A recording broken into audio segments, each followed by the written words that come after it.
Stop caring what others think. மற்றவங்க என்ன நினைக்கிறாங்கன்றதை நீ விட்டுட்டா உன்னோட வாழ்க்கையில் நீ ரொம்ப சந்தோஷமாக இருப்ப. நீ ஒரு ஒரு வாட்டியும் மற்றவங்க என்ன இப்படி நினைக்கிறாங்க அப்படி நினைக்கிறாங்க அப்படின்ட்டு அவங்களுக்காக நீ மாறிட்டு இருந்தா உண்மையிலே சொல்கிறேன், உங்களோட வாழ்க்கையில் ஒரு பீஸ்ன்ற வார்த்தைக்கு இடம் இருக்காது. எஸ், நான் சொன்ன லாஸ்ட் வீடியோஸில் மற்றவங்க சொன்னதெல்லாம் ரொம்ப இம்பார்ட்டன்ஸ் கொடுத்து கேளுங்க. மற்றவங்க சொல்கிற வார்த்தையை உங்களோட இகோ கீழே மாற்றி, உங்களோட கோத்து கீழே மாற்றி, அந்த கோவத்தை உங்களோட ஒர்க் மேலேயோ உங்களோட ஸ்டடீஸ் மேலேயோ அது மேலே இன்வெஸ்ட் பண்ணுங்கன்னு சொல்லுவேன். எஸ், நான் இப்பயும் அதுதான் சொல்கிறேன். உங்களோட ஒர்க் மேலேயோ உங்களோட ஸ்டடீஸ் மேலேயோ மற்ற ஏதாச்சும் ஒரு வேலை பார்க்குறது மேலே உங்களோட அந்த கோவத்தை கன்வெர்ட் பண்ணுங்கள். அதை விட்டுட்டு மற்றவங்க என்ன இப்படி சொல்லிட்டாங்க, என்ன இப்படி ரொம்ப ஹர்ட் பண்ணுறாங்க அப்படின்ட்டு நினச்சா உங்களால் முன்னாடி போகவே முடியாது. உங்களுக்கு எப்படி இருக்குன்னா, இப்போது மற்றவங்க யாராச்சும் உங்களுக்கு இம்பார்ட்டன்ஸ் தரல. இப்போ 4 பேர் இருக்கும், 4 பேரில் 3 பேர்கிட்ட மட்டும் ஒப்பீனியன் கேட்டு உங்களை கேட்கலன்னா உங்களுக்கு எப்படி இருக்கும்? அந்த சிச்சுவேஷனில் அவங்க கேட்கலன்னா எனக்கு இம்பார்ட்டன்ஸ் இல்லை இந்த குரூப்பில் அப்படின்ட்டு உங்களுக்கு எங்கே இம்பார்ட்டன்ஸ் இருக்கோ அங்கே போயிடுங்க. ஐ மீன், நான் சொல்ல வர்றது என்னென்னா, இப்போது ஃபார் எக்ஸாம்பிள் உங்களுக்கு உங்களோட காலேஜ்லேயே இருக்கட்டும், உங்களோட ஸ்கூல்லேயே இருக்கட்டும், ஏதாச்சும் உங்களுக்கு பிடிக்காதவங்க கிட்ட இருக்கிறப்போ உங்களுக்கு தெரியும் அவங்க எந்த மாதிரி இம்பார்ட்டன்ஸ் கொடுக்குறாங்கன்ட்டு. அந்த கேங் ரொம்ப பெரிய கேங்கை வேணா இருக்கலாம். ஆனால் அதுவே நீங்கள் வந்துட்டு உங்களோட கேங்கை விட சின்ன கேங்குக்கு போனீங்கன்னா அந்த கேங்கில் நீங்கள் தான் லீடராக இருப்பீங்க. ஸோ அந்த மாதிரி ஆளும் கூட சுற்றுனீங்கன்னா உங்களுக்கு உங்கள் மேலேயே ஒரு வேல்யூ வரும், ஒரு இம்பார்ட்டன்ஸ் வரும். இப்போது ரீசெண்ட் டைம்ஸ்லேயே இந்த பாகுபலி டைரக்டர் இருக்கார்ல, அவர் என்ன சொன்னார்னா, இந்த பாகுபலி ரிலீஸ் அப்போது எங்களோட மூவி டிசாஸ்டர் டாக் வந்துச்சு. அதனால் நாங்கள் வந்துட்டு ரொம்ப பயந்துட்டு இருந்தோம். அப்போது சில ஃப்ரெண்ட்ஸ் இருந்தாங்க எனக்கு. அந்த சில ஃப்ரெண்ட்ஸ் வந்துட்டு, நீ நெக்ஸ்ட் ப்ராஜெக்ட் பண்ணு, அதுக்கு எவ்வளோன்னு செலவாகட்டும் பார்த்துக்கலாம், யாரையாச்சும் நானே கூப்பிட்டு வரேன் அப்படின்ட்டு அவருக்கு மோட்டிவேஷன் கொடுத்தாங்க. அவங்களால பண்ண முடியுமோ இல்லையோ, ஆனால் அவங்க ஃப்ரெண்ட்ஸ் அந்த மாதிரி சொல்கிறதுனால இவங்களுக்கு கொஞ்சம் சரி ஓகே பண்ணலாம் அப்படின்ற ஒரு தைரியம் வரும். அந்த தைரியத்துலேயே நம்மளால் பண்ண முடியும். ஆமாம், விஐபி படத்தில் சொல்கிற மாதிரி இந்த மாதிரி உன்னால் முடியாதுடான்னா உன்னால் எப்படி முடியும்? முடியவே முடியாது. அதுவே உன்னால் பண்ண முடியும்டா அப்படின்ட்டு என்கரேஜ் பண்ணால் கண்டிப்பாக அவனால் முடியும். ஆனால் மற்றவங்க என்கரேஜ் பண்ணுறத விட உனக்குள்ளே நீ நினச்சிக்கோ, என்னால் இது முடியும், எனக்கு இந்த பொட்டென்ஷியல் இருக்குது அந்த வேலையை புல் பண்ணுறதுக்கு அப்படின்ட்டு நீ நினச்சின்னா கண்டிப்பாக உன்னால் அதை புல் பண்ண முடியும். எஸ், நீ ஜிம்முக்கு போ, டெய்லி ஏதாச்சும் ஒர்க் அவுட் பண்ணு, உன்னோட பாடி மேலே கான்சன்ட்ரேஷன் வை, இல்லைன்னா உங்களோட ஸ்டடீஸ் மேலே வை. இந்த மாதிரி வச்சிங்கன்னா உங்களுக்கு அப்படியே ஒரு டிஃப்ரென்ஸ் தெரியும். உங்களோட லைஃப் ஸ்டைலே மாற ஆரம்பிக்கும். அண்ட் எப்போவுமே எல்லாருக்குமே அவைலபிளாக இருக்காது. நீங்கள் ரொம்ப எவ்வளோ அவைலபிளாக இருக்கீங்களோ அவ்வளோ சீப் ஆகிடுவீங்க நீங்கள். ஏன்னா நீங்கள் நோட்டீஸ் பண்ணி பாருங்கள், இப்போ ஃபார் எக்ஸாம்பிள் உங்களோட பொண்ணுக்கோ உங்களோட பையனுக்கோ கல்யாணம் ஆகிடுச்சு. கல்யாணம் ஆகிட்டு வேறு வீட்டுக்கு போனோம், இல்லைன்னா வேறு ஒரு இதுவாக இருந்தீங்கன்னா அவங்க வந்துட்டு எப்படி இருப்பாங்க, திரும்பி வீட்டுக்கு வர்றப்போ அவங்களுக்கு அப்படியே ராஜ ராணி அந்த மாதிரி பார்ப்பாங்க. அதுவே வீட்டில் இருந்தால் தண்டை சோறுன்னு திட்டிகிட்டே இருப்பாங்க. ஸோ எப்போவுமே நம்ம வந்துட்டு கொஞ்சம் டிஸ்டன்ஸில் இருக்கணும். இந்த மாதிரி எப்போவுமே இருக்கிற மாதிரி இருக்கக்கூடாது.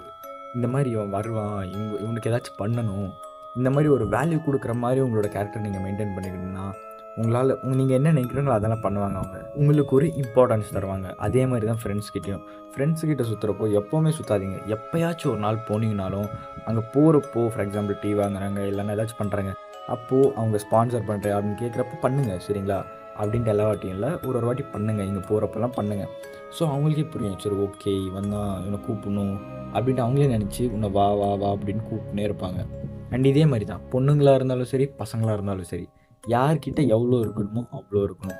இப்போ உங்கள் கேர்ள் ஃப்ரெண்டே இருக்குது, எப்போவுமே சுற்றிட்டு இருந்தா உங்களுக்கு அப்படியே ரொம்ப சீப்பாக தோணும். உங்களுக்கு ஏதாச்சும் வேணும்னாலும் அவங்க கொடுக்க மாட்டாங்க.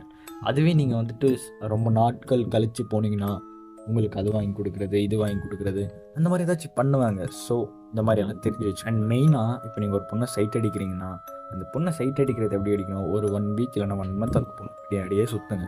சட்டனாக ஒரு நாள் இல்லைன்னா 2 நாள் இந்த மாதிரி கண்ணுக்கு தெரியாதுங்க, அப்படியே மறைஞ்சிருங்க, இன்விசிபிள் ஆகிடுங்க.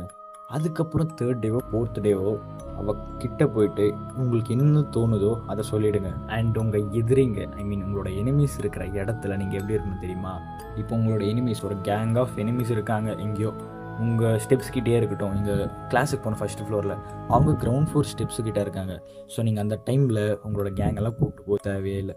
தனியாக அப்படியே அவங்கள பார்க்காத மாதிரி அப்படியே ஒரு வாக்கு கொடுத்தீங்கன்னு வச்சுக்கோங்க, அவங்க அப்படியே பயப்படுவாங்க. இவன் எவனுக்குமே பயப்பட மாட்டேங்கிறான் அப்படின்ட்டு நினைக்கணும். ஐ மீன் எப்படி இருக்கணும்னா, அவங்க சென்டரில் இருந்தாலும் சரி, அவங்க நடுவுலேயே பூந்து போகணும். ஸோ இந்த மாதிரி டைமில் உங்களுக்கு ஒரு அவுரா பில்ட் ஆகும். That type of walk hits different. நீங்கள் எந்த வேலை பண்ணாலும் ஒரு அவுரா மெயின்டைன் பண்ணுற மாதிரி பாருங்கள். ஐ மீன் இது எல்லாருக்கிட்டையும் இல்லை, ஃப்ரெண்ட்ஸ்கிட்ட மட்டும் உங்களோட அவுரா குறைஞ்சாலும் பரவாயில்ல, பட் அங்கே உங்களுக்கு வேல்யூ இருக்கிற மாதிரி பார்த்துக்கோங்க. இப்போ சில பேர் கிண்டல் அடிக்கிறாங்க, இது இருக்கட்டும், இட்ஸ் நார்மல். பட் அந்த ஃப்ரெண்ட்ஸில் எப்படி இருக்கணும்னா, இப்போ ஏதாச்சும் ஒரு ட்ரிப்பு போகிறதா இருக்கட்டும், இது பண்ணுறதா இருக்கணும், அந்த டிசிஷன் மேக்கிங் டைமில் நீங்கள் அங்கே இருக்கணும். ஸோ அப்போ தான் உங்களோட ட்ரிப்புக்கு இல்லைனா நீங்கள் போகிறதுக்கு உங்களுக்கு ஒரு வேல்யூ இருக்கும். லேட்டாக இன்வைட் பண்ணால் ஏதாச்சும் மேரேஜ்க்கு இல்லைனா ஃபங்க்ஷன்ஸ்க்கு போவீங்களா? போக மாட்டீங்க. அதுக்கப்புறம் வந்துட்டு என்னது இன்வைட்டே பண்ணலன்னா போவீங்களா? கேன்சல் பண்ணிவிடுங்க. இதே மாதிரி தான் யாராச்சும் ட்ரிப்பில் வந்துட்டு எல்லாருக்கிட்டையும் கேட்டு முடிச்சு லாஸ்ட்டாக உங்ககிட்ட கேட்டாங்கன்னா, அந்த ட்ரிப்பில் நீங்கள் வந்தாலும் வரலனாலும் ஒரு பர்சன்ட் கூட இது இல்லை அப்படின்னு நினைப்பாங்க. பட் நீங்கள் எந்த மாதிரி இருக்கணும் தெரியுமா? நீங்கள் இல்லைன்னா அந்த ட்ரிப்பை யாரும் போக மாட்டாங்க. அந்த மாதிரி ட்ரிப்புக்கு போகிற மாதிரி மெயின்டைன் பண்ணிக்கோங்க. என்ன ப்ரோ, ஒரு 10 பேர் போனால் எனக்காக எல்லாருமே நின்றுவாங்களா அப்படின்ட்டு சொல்லலாம். 10 பேருன்றது மேட்டர் கிடையாது. நீங்கள் ஒருத்தர் போனாலும் 2 பேர் போனாலும் நீங்கள் போனீங்கன்னா, அவங்க போகிறாங்கன்னா அந்த மாதிரி ட்ரிப்புக்கு போங்க. நீங்கள் அந்த ட்ரிப்பில் போகிறப்போ ஒரு வேல்யூ இருக்கணும், சரிங்களா? நீங்கள் கேட்கலாம், அவங்கெல்லாம் என் ஃப்ரெண்ட்ஸ் தானே ப்ரோ, என்ன எதுக்கு எதிர்க்கணும்னு நினைப்பாங்க, அது இது பண்ணணும்னு நினைப்பாங்க, சண்டை பண்ணணும்னு நினைப்பாங்க, இல்லைனா ட்ரிப்புக்கு என்ன இப்படி கம்மியாக எடை போடுறாங்க அப்படின்னு நினைக்கலாம். நம்ம வேணால் அவங்கள ஃப்ரெண்டாக பார்க்கலாம், ஆனால் அவங்க நம்மளை பார்க்கணுன்ட்டு இல்லையே.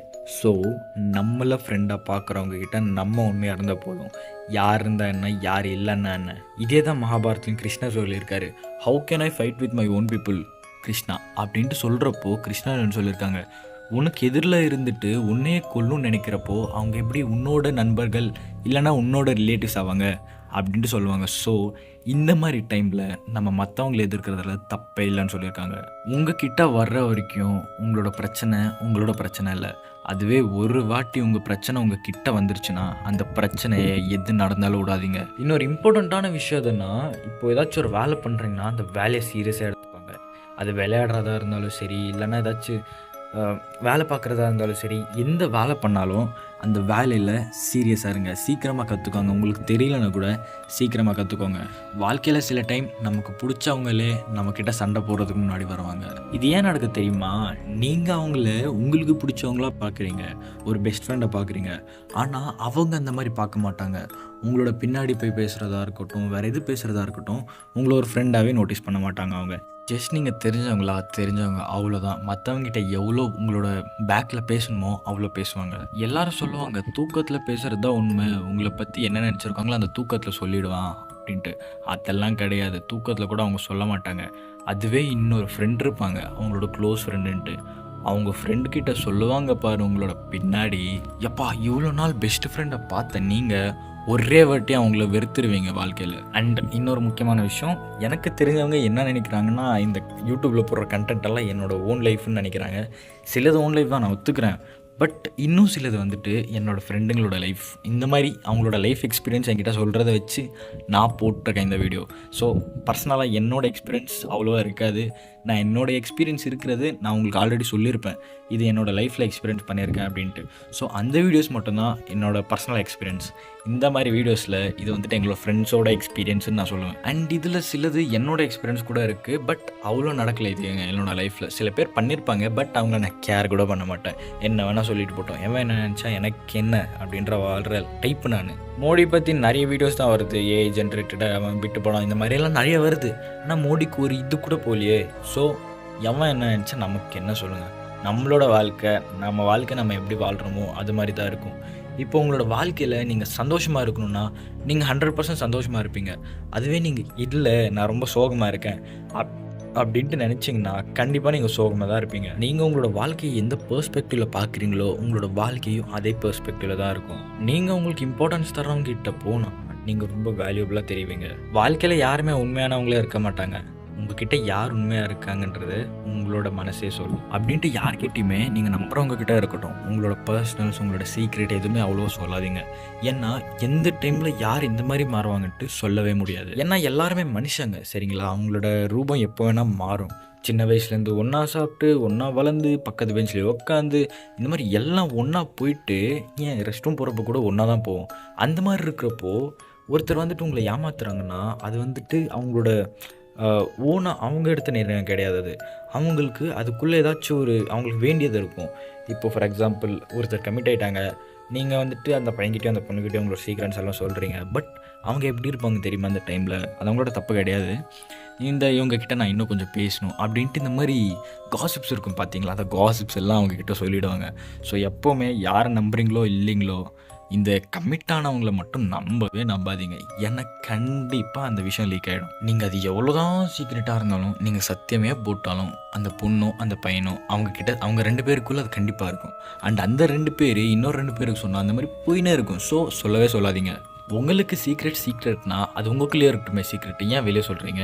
அந்த சீக்ரெட்டை சொல்கிறது நீங்கள் என்ன எதுக்கு சொல்கிறீங்கன்னு எனக்கு தெரில. பட் அதுவே நீங்கள் ரொம்ப எமோஷ்னலாக வருத்தப்படுற மாதிரி இருக்குங்கன்னா, ரொம்ப சேடாக இருக்கீங்கன்னா, அது வேணால் சொல்லுங்கள். நான் எதுவுமே சொல்லலை. ஏன்னா நம்ம யார்கிட்ட ஷேர் பண்ணிக்கிறப்போ நம்மளோட எமோஷன்ஸ் கொஞ்சம் குறையும். நம்மளோட சேட்னஸ் கூட குறையும் மற்றவங்ககிட்ட ஷேர் பண்ணிக்கிட்டா. ஒருத்தர்